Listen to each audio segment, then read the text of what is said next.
오늘 전도서 4장 9절부터 보겠습니다.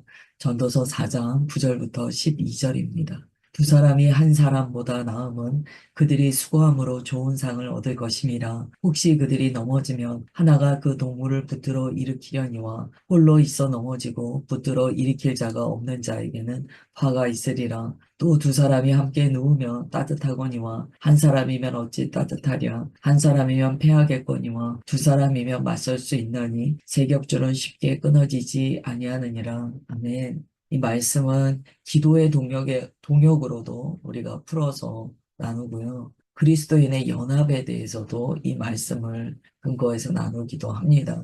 이 말씀이 어떤 상황 가운데 주어졌는가를 전도서를 전체를 통하여서 볼 때요. 그 앞부분에 보시면 계속 허무하다, 헛되다 이런 이야기를 합니다. 그래서 사람이 이 땅에서 자신의 삶을 정직하게 직면하여 바라볼 때, 이 땅에서 사람의 삶이 무슨 차이가 있어. 헛돼. 이런 이야기들이 그 앞에 등장했어요. 그런데 바로 오늘 말씀에서는 연합이 중요하다라는 걸 이야기합니다. 두 사람이 한 사람보다 낫다라고 이야기를 해요. 수없이 전도자가 인생은 헛되다라고 이야기했습니다. 그런데 뭔가 긍정적인 이야기를 하기 시작했다는 거예요. 헛되지 않다. 이게 소중하다. 이게 가치가 있다라고 얘기하는 일이 생겼습니다. 둘이 하나보다 낫다는 거예요. 왜 그렇다고 이야기하냐면, 이렇게 혼자 힘쓰고 애쓰는 삶은 참 허무했는데, 두 사람이 함께 하니까 상을 얻더라는 거예요. 여기에서의 좋은 상은요, 물질적 보상을 이야기하는 게 아니에요. 두 사람이 함께 격려하며 함께 이루어 나가는 것에는 그 삶의 가치가 있고 보람이 있다는 거예요. 기쁨이 있다는 거예요. 앞서 무슨 이야기를 했냐면, 혼자서 힘쓰고 애쓰고 혼자 쉬지 못하고 사는 한 사람에 대해서 이야기했습니다. 이 사람이 막 수고하면서도 혼잣말로 이야기한다는 거예요. 내가 누굴 위해서 이렇게 수고해? 내가 행복을 누리지 못하네? 라고 이야기하면서도 계속 다람쥐 쳇바퀴 돌아가는 듯이 계속 힘쓰고 애쓰는 그 삶을 멈추지 못하더라는 거예요. 그래서 이게 불행한 노고라고 이야기했습니다. 그런데 구절에서는 두 사람이 함께 한다면 어떠한 노고가 됐든지 그거는 좋은 상을 받는다. 즉 기쁨을 누린다는 거예요. 인생의 가치를 경험하고 보람을 경험한다는 거예요. 이게 얼마나 중요한 이야기인지 모릅니다. 나 혼자 다 하려고 하면은, 나 혼자만 힘쓰고, 나 혼자만 고군분투하면은요, 불행한 노고다, 헛되다, 라는 이야기를 했어요. 그러나 연합하여 우리가 무언가 해나간다면, 그거는 가치가 있대요. 그 허무함이 없다는 거예요. 둘이 무언가 같이 해나간다면, 설사 결과가 어찌 되었든지 간에, 두 사람이 격려했다는 그 사실, 함께 동역했다는 그 사실이 보람을 준다는 거예요. 10절에는 좀 더 정확하게 세부적으로 이야기해 줍니다. 만약에 한 사람이 넘어지면 한 사람이 붙들어 일으켜 준다는 거예요. 그게 바로 동역에서 느끼는 기쁨이라는 거예요. 동역의 가치가 여기에 있다는 거죠. 그러나 넘어졌는데도 일으켜 줄 사람이 없다면 그 사람은 화를 당한대요. 혼자서만 고립된 사람은요, 넘어졌을 때 그 사람에게 도움을 주는 손길이 없으니 그게 불행한 노고이고 화라는 거죠. 11절에는 또 다르게 비유합니다. 두 사람이 함께 누우면 따뜻하지 않니? 한 사람은 따뜻하지 않아 라는 거예요. 사람은요, 이렇게 함께 있도록 창조된 존재입니다. 혼자 사는 게 아니에요. 11절에 보면 함께 있으면 따뜻해. 그러나 한 사람이 있다면 그 사람이 어떤 위안을 얻을 수 있겠어. 사람은 그렇게 창조되지 않았습니다. 라는 걸 가르쳐 줍니다. 그리고 12절에 이제 세 겹줄을 이야기해요. 한 사람이면 패한다. 혼자, 독선적으로, 나 혼자 고립되어서 사는 사람은 결국 망한다는 거예요. 그러나 두 사람이면 어떤 상황에 맞설 수 있고, 세 사람이면 쉽게 끊어지지 않은 온전한 연합이 된다는 거예요. 그 머리를 딸 때요. 그래도 세 가닥이 있어야 따져요. 두 가닥이면 좀 어려워요. 지금 전도자가요. 인생이 헛됩니다. 허무합니다. 참 사람이 짐승과 뭐가 다릅니까? 결국 다 죽는 거 아닙니까? 뭐 이런 앞에 그런 내용들이 좀 나왔어요. 그런데 지금 굉장히 강조하는 것은 사람의 이 헛됨을 깨뜨릴 수 있는 강력한 삶의 자세가 있고 무기가 있다는 거예요. 그게 연합이라는 거예요. 연합된 인생은요, 허무하지 않대요. 연합된 인생은 복이 있다라고 가르쳐 주는 거예요. 왜냐하면 사람이 연합되어 살도록 창조되었기 때문입니다. 이건 사람의 창조하신 하나님의 뜻을 알면 우리가 이해가 돼요. 하나님께서는 사람을 창조하실 때요, 아담을 먼저 지으셨어요. 그 다음에 하와를 바로 짓지 않으셨어요. 아담에게 동물들의 이름을 명령하라고 하시면서 그가 지금 홀로 있다는 것을 인지하게 하셨어요. 모든 피조물은 다 연합된 존재로서 지어졌는데, 왜 나는 혼자야? 라는 걸 인지하게 하셨어요. 그 다음에 하와를 지으세요. 그랬더니 뼈 중에 뼈, 살 중에 살이라고 고백합니다. 이때 처음 지어진 아담은요, 단순히 남성의 의미가 아니에요. 이렇게 표현할 수 있어요. 혼자 사는 인생을 대표할 수 있어요. 그런데 나중에 하와가 지어졌을 때는요, 그때는 새로운 아담이 지음받은 거예요. 연합된 아담인 거예요. 이게 굉장히 중요합니다. 그 다음에 나오는 내용은요, 이 연합된 아담인데, 연합된 아담이요, 진리로서 연합하지 않았어요. 그랬더니 어떻게 됩니까? 죄로 나아가게 된다는 거예요. 하나님의 창조의 그 원리를 보면, 연합이 얼마나 중요한가를 알게 돼요. 그리고 더불어 그 연합이 진리로서 연합하는 것이 얼마나 중요한가를 알게 됩니다. 하나님께서는 진리의 말씀을 주시고 두 사람을 연합하게 하셨는데 나중에 보면 진리 없이 죄로 나아가게 되더라는 거예요. 그러면 이제 그리스도인은 무엇을 유념해야 하는가? 연합하는 것이 중요합니다. 여기서 끝나면 안 돼요. 진리로 연합해야 됩니다. 여기까지 가야 돼요. 진리로 연합하지 않으면은요, 죄를 더 크게 짓습니다. 불의한 것을 옳다라고 하고 더 크게 죄 짓는 공동체로 나아가요. 그래서 13절부터 보면 이제 다시 지혜에 대해서 말씀하세요. 13절부터 16절 보겠습니다. 가난하여도 지혜로운 젊은이가 늙고 둔하여 경고를 더 받을 줄 모르는 왕보다 나으니 그는 자기의 나라에서 가난하게 태어났을지라도 감옥에서 나와 왕이 되었음이라. 내가 본즉 해 아래에서 다니는 인생들이 왕의 다음 자리에 있다가 왕을 대신하여 일어난 젊은이와 함께 있고 그의 치리를 받는 모든 백성들이 무수하였을지라도 후에 오는 자들은 그를 기뻐하지 아니하리니 이것도 헛되어 바람을 잡는 것이로다. 아멘. 여기에 이런 내용이 들어있는 거예요. 권력과 명예, 덧없음이 나와요. 그 다음에 이 군중, 백성들의 변덕에 대해서 나옵니다. 그리고 인생의 말년에 허무하게 되는 것에 대한 내용이 나와요. 지금 우리가 읽은 이 내용의 제목을 지어보자면 왕관보다 나은 지혜라고 지을 수 있습니다. 13절에서 이렇게 이야기해요. 지혜로운 청년이 경고받을 줄 모르는 늙은 왕보다 낫다, 더 가치가 있다라고 이야기해요. 세상에는 경험 많고 오랫동안 집권하고 있는 왕이 있을 수 있습니다. 이 세상에서 보자면 그 왕이 더 힘이 있기 때문에 더 나아 보여요. 더 가치 있어 보여요. 저 사람은 왕이잖아. 저 사람은 저렇게 오래 집권하고 있고 경험이 많잖아. 저 사람이 더 낫잖아. 라고 하는데 지혜자가 아니라는 거예요. 전도자가 노라고 이야기하는 거예요. 이건 굉장히 시대적인 일반적인 사고와 전혀 다른 이야기입니다. 그 당시 고대예요. 오래 집권한 왕을 더 가치 있게 바라보지 누가 지혜롭다고 젊은 청년을 지혜롭게 바라봅니까? 그런데 전도자가 굉장히 급진적인 이야기를 한 거예요. 아니야. 왕이 늙고 둔하고 자기가 왕으로서 경력은 있다고 하지만 왕의 자리에 오래 있어서 그 누구의 조언도 듣지 않는 저런 왕보다 경험은 없지만 지혜로운 젊은이가 훨씬 낫다라고 선언하는 거예요.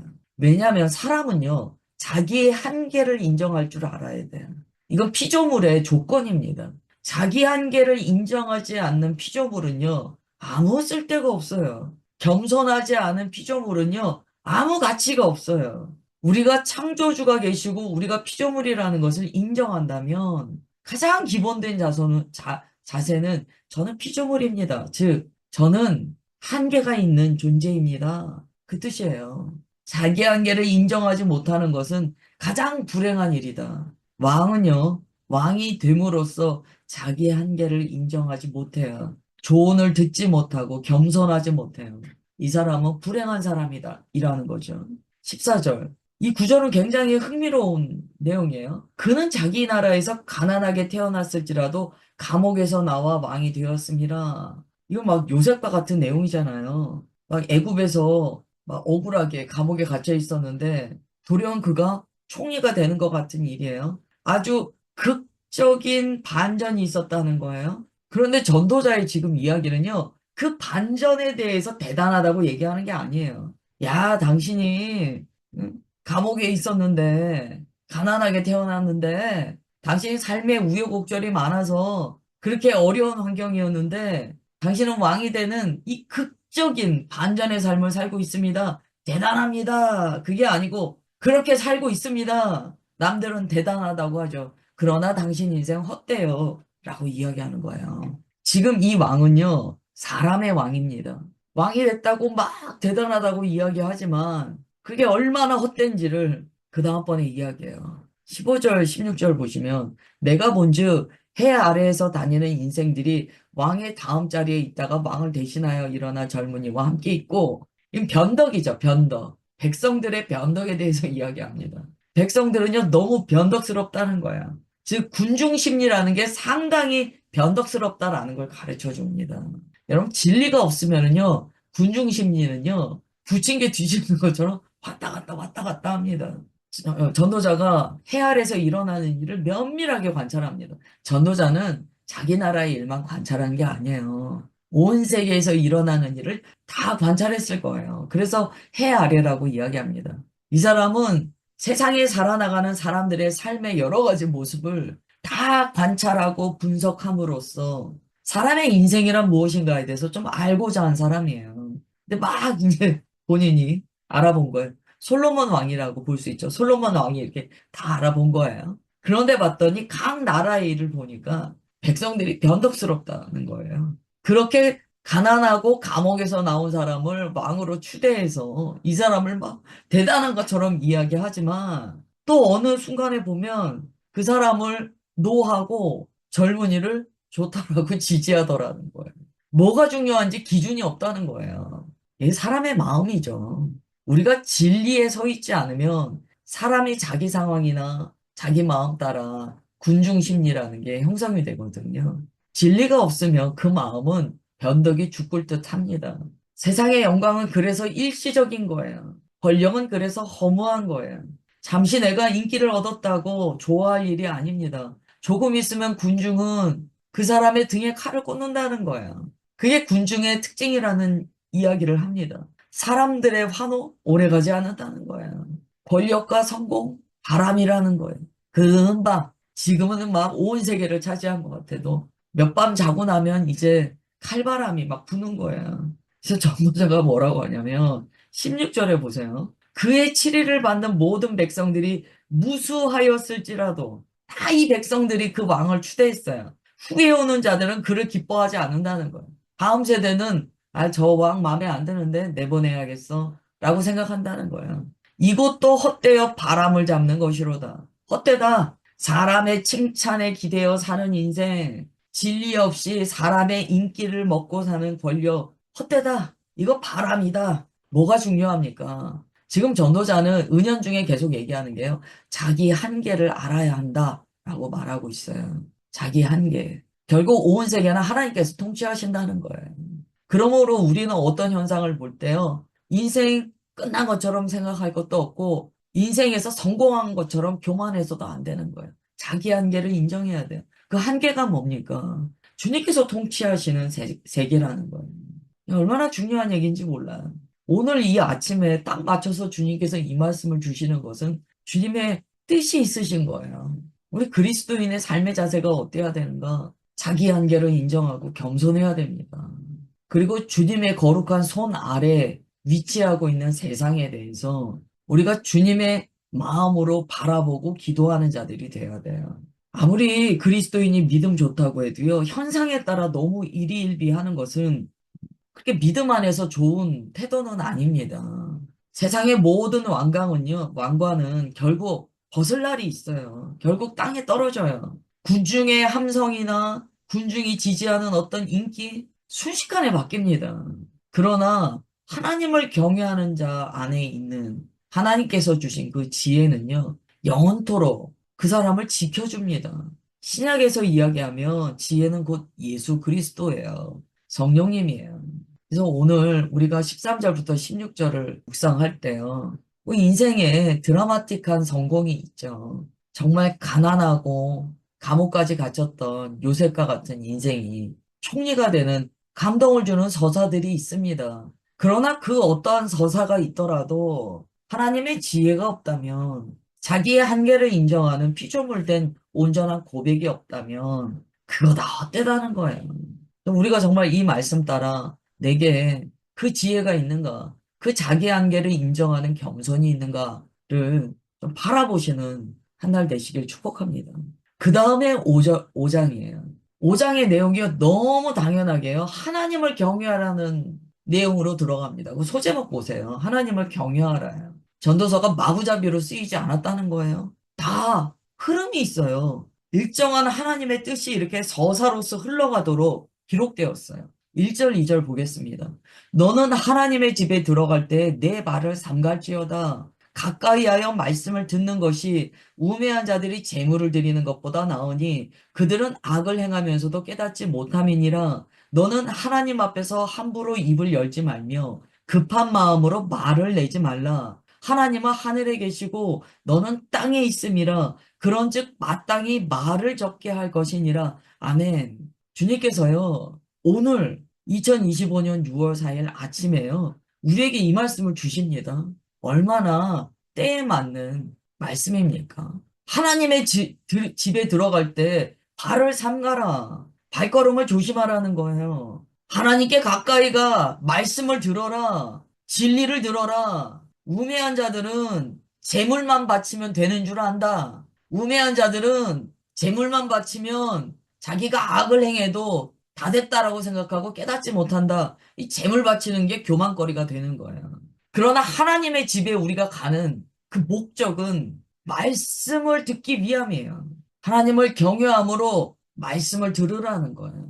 이제 앞으로 교회에 여러 가지 말들이 퍼질 거예요.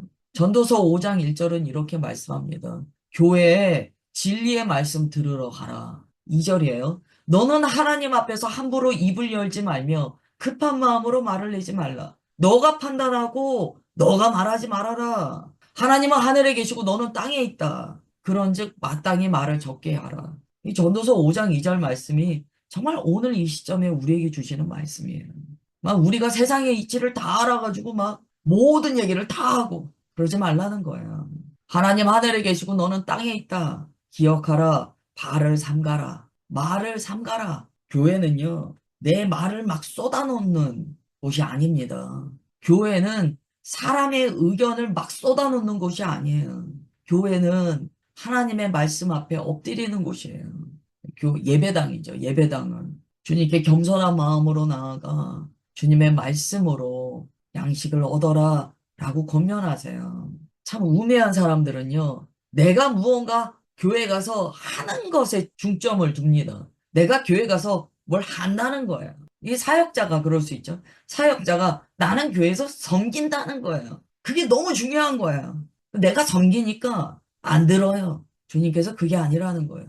네가 어떤 섬김을 하든 어떤 제물을 내어드리든지 너는 주님께 말씀을 듣기 위하여 나아가라.